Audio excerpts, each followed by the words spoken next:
Televízia Markíza. Ak vám príde balík z pošty alebo od kuriéra poškodený, mali by ste sa poponáhľať s jeho reklamáciou. Lehoty sú totiž veľmi krátke. Ak to nestihnete, môže sa vám stať to, čo známemu motoristickému novinárovi.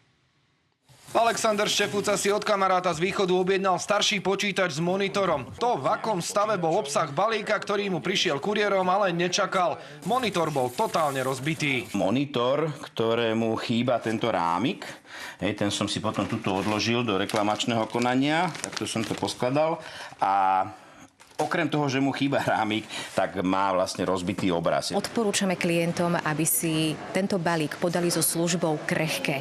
Keď si zaplatia za túto službu, balík je vhodne označený a v takom prípade už nejde na strojové triedenie, ale na ručné triedenie, čím sa minimalizuje aj možnosť alebo riziko jeho poškodenia. To aj urobil. Zásielka išla expresne, s nálepkou Krehké cez celú republiku, aj s poistením do 500 eur. Počítač je ale úplne nepoužiteľný. A tak sa obrátil na pracovníčku pošty, aby celú záležitosť reklamoval. Tak som spísal reklamáciu s ňou a tak som nejak dúfal, že keď z tých 500 eur zažiadam o 100 eur príspevok na nový monitor. Mal však smolu, keďže tovar najprv prevzal, no otvoril ho pre pracovnú vyťaženosť až o 6 dní, tak nemá nárok, aby mu reklamáciu uznali. Keď je obsah tejto zásielky poškodený, je nutné, aby najneskôr nasledujúci pracovný deň podal reklamáciu. Málo kto si prečíta reklamačný poriadok.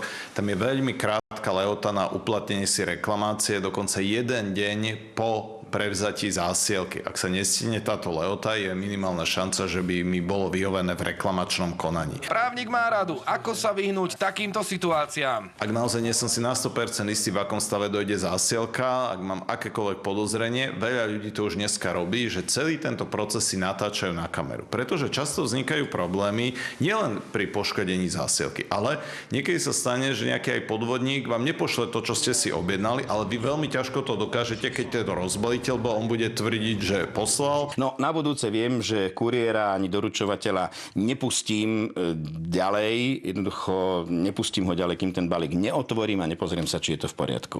Otto Váhovský, Televízia Markíza.